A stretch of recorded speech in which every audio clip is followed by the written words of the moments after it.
మీ గరికపాటి నరసింహన్ మతిస్థిమితం కోల్పోయిండు. తెలీదు, గుర్తులేదు, మర్చిపోయా. నిజంగా చాలా గొప్ప వ్యక్తి అనుకున్నాం కానీ ఇంత చీప్ మెంటాలిటీ నాకు తెలియదు. అవసరం లేదు, విడమర్చి చెప్పాల్సిన అవసరం లేదు. సాంగీత జ్ఞానం కూడా నీకు లేదు. పిల్లలు తినే గుడ్డు గురించి కూడా మాట్లాడి నీ గుండు మీద వాడు అడగకుండా మీరు ఎందుకండి సలహా ఇవ్వడం? అడగకుండా ఇచ్చేదాన్ని సలహా అంటారు, కెలుక్కుంటే వచ్చేదాన్నే వాసన అంటారు. అసలు మైండ్ దొబ్బిందో మతిస్థిమితం కోల్పోయిందో అర్థం కాదు.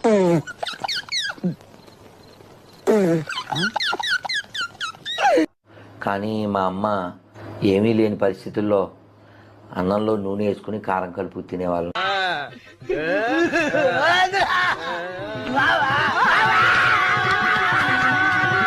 చిన్న పిల్లలని నువ్వు శోభనం పెళ్లి కొడుకులు అన్నావు చూడు, ఏమైనా బుద్ధి ఉన్నదా?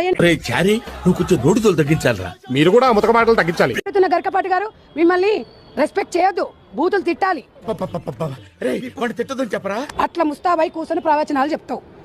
నువ్వు శోభన పెళ్లి కొడుకులా చెప్పు చెప్పు అన్ని ఎందుకు ఇంత లేటు?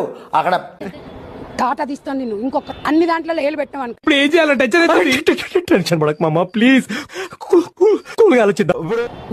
అరే నువ్వోడి చెప్పడానికి, నువ్వోడి చెప్పనీకే కోనికిస్తా కానీ. మూర్తి గారు, ఇలాంటప్పుడే గుండె రాయి చేసుకోవాలి. ఏం చేస్తున్న గరికపాటి గారు సిగ్గుండాలి కొంచెం అన్న. ఇంకా మాట్లాడొచ్చు కానీ మీ వయసుకి నేను గౌరవిస్తున్నా. నాకంటే తెగుద్ది, నాకు అదే అనిపిస్తుంది.